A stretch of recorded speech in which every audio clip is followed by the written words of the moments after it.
Selamat pagi, kembali bersama Pak Heri. Kali ini kita melanjutkan pembelajaran berhubungan dengan ekosistem. Tapi kali ini kita akan masuk ke pola interaksi yang terjadi di dalam ekosistem. Pola interaksi yang terjadi di dalam ekosistem yang pertama adalah netralisme. Netralisme merupakan hubungan yang tidak saling mempengaruhi meskipun organisme-organisme hidup pada habitat yang sama.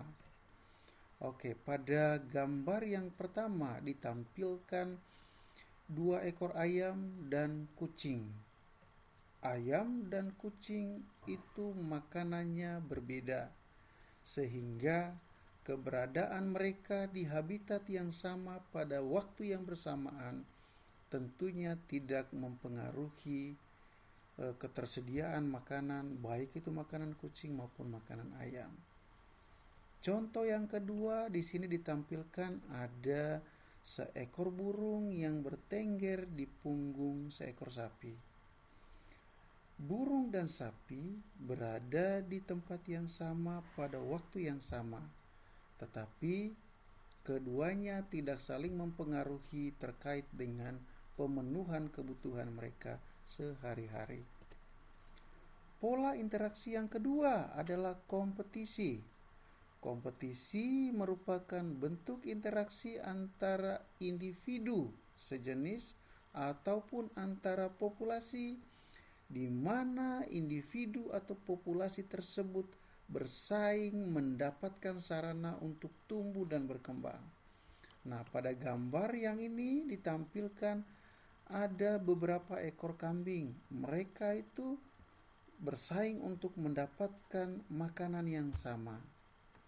Pada gambar yang di atas ditampilkan ada beberapa ekor kuda zebra, ada beberapa ekor banteng, itu hidup di tempat yang sama. Mereka berusaha untuk mendapatkan makanan yang sama. Mereka berkompetisi untuk mendapatkan makanan yang sama di sini, ya. Pola interaksi yang berikutnya adalah predasi.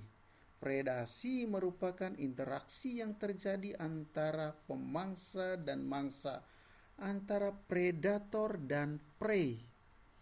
Pada gambar yang ini ditampilkan ular berperan sebagai predator, sedangkan tikus berperan sebagai prey. Pada gambar yang bawah ditampilkan macan tutul berperan sebagai predator, sedangkan rusa berperan sebagai prey atau hewan yang dimangsa atau yang dimakan. Pola interaksi yang berikutnya adalah parasitisme. Parasitisme merupakan relasi atau hubungan antara dua organisme yang berbeda jenis, di mana salah satu mendapat keuntungan sedangkan yang lain dirugikan. Pada gambar yang ini terdapat tumbuhan tali putri melilitkan talinya pada tumbuhan inangnya, sehingga dia mendapatkan nutrisi dari tumbuhan inangnya. Di sini dia diuntungkan sedangkan inangnya dirugikan. Pada gambar yang bawah terdapat benalu yang hidup pada inangnya. Nah, di sini dia mendapatkan nutrisi dari inangnya sehingga inangnya akan kekurangan nutrisi. Itu pola interaksi yang berkaitan dengan parasitisme. Pihak yang diuntungkan di sini disebut parasit, sedangkan yang dirugikan adalah inangnya. Pola interaksi yang berikutnya adalah mutualisme. Mutualisme merupakan interaksi yang saling menguntungkan kedua belah pihak. Nah, pada gambar yang ini ada kupu-kupu dan bunga. Di sini bunga mendapatkan nektar, di sini kupu-kupu mendapatkan nektar, sedangkan bunga diuntungkan dengan penyerbukannya dibantu oleh kupu-kupu. Demikian juga pada gambar yang ini, lebah mendapatkan nektar, sedangkan bunga diuntungkan dengan terbantunya proses penyerbukan. Pola interaksi yang berikutnya adalah komensalisme. Komensalisme merupakan interaksi yang hanya menguntungkan satu pihak sedangkan pihak yang lainnya tidak diuntungkan maupun dirugikan.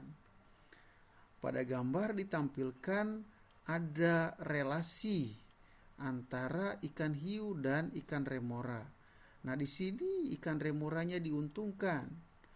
Dia terhindar dari hewan pemangsa yang ada di laut, sedangkan hiu tidak diuntungkan maupun dirugikan dalam interaksi yang terjadi di antara keduanya.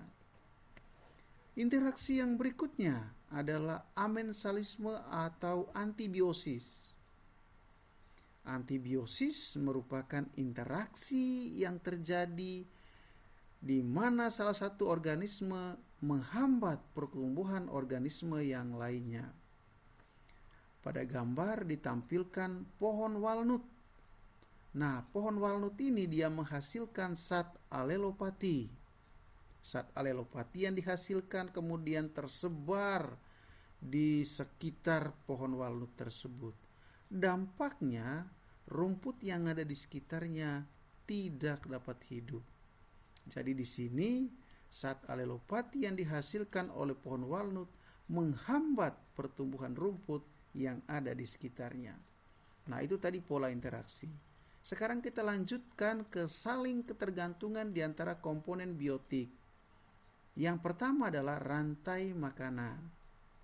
Di sini rantai makanan merupakan peristiwa perpindahan energi melalui proses makan dan dimakan yang membentuk rangkaian tertentu.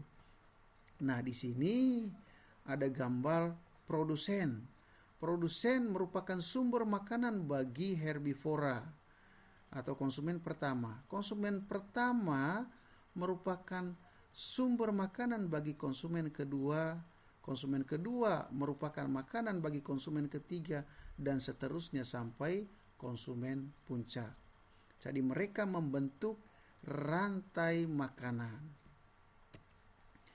Saling ketergantungan di antara komponen biotik yang berikutnya adalah adanya jaring-jaring makanan. Nah, jika terdapat begitu banyak rantai makanan di dalam suatu lingkungan, tentunya akan membentuk jaring-jaring makanan seperti pada gambar yang ada di sini. Nah, di sini tumbuhan merupakan sumber makanan bagi konsumen pertama. Konsumen pertama merupakan sumber makanan bagi konsumen kedua, dan seterusnya. Dan pada gambar dapat dilihat bahwa kelinci yang merupakan konsumen pertama itu merupakan makanan bagi rubah, burung elang. Sehingga dari tumbuhan yang dimakan oleh kelinci, dari wortel yang dimakan oleh kelinci akan mendapatkan energi sehingga dia bisa tumbuh dan berkembang. Nah, kelinci ini merupakan makanan bagi burung elang maupun rubah. Nah, pada rantai makanan yang lain ada tumbuhan, kemudian dimakan oleh tikus. Kemudian tikus merupakan makanan bagi rubah, burung elang maupun ular, dan seterusnya. Nah, di alam yang sangat luas ini, jaring-jaring makanan yang satu dengan yang lainnya akan saling terkait dan membentuk jaring-jaring kehidupan. Nah, di sini ada jaring-jaring makanan, kemudian jaring-jaring makanan yang ada di sini akan membentuk jaring-jaring kehidupan pada lingkungan di mana mereka berada. Kemudian saling ketergantungan di antara komponen berikutnya adalah piramida. Piramida merupakan gambaran piramida yang menunjukkan perbandingan makanan antara produsen, konsumen pertama, konsumen kedua sampai konsumen puncak. Nah, di sini produsen harus tersedia lebih banyak dibandingkan konsumen pertama. Konsumen pertama harus tersedia lebih banyak dibandingkan konsumen kedua, dan seterusnya. Saling ketergantungan di antara komponen biotik berikutnya adalah adanya aliran energi. Kita ketahui bahwa matahari merupakan sumber energi utama bagi bumi. Matahari menjadi sumber energi untuk membantu proses fotosintesis yang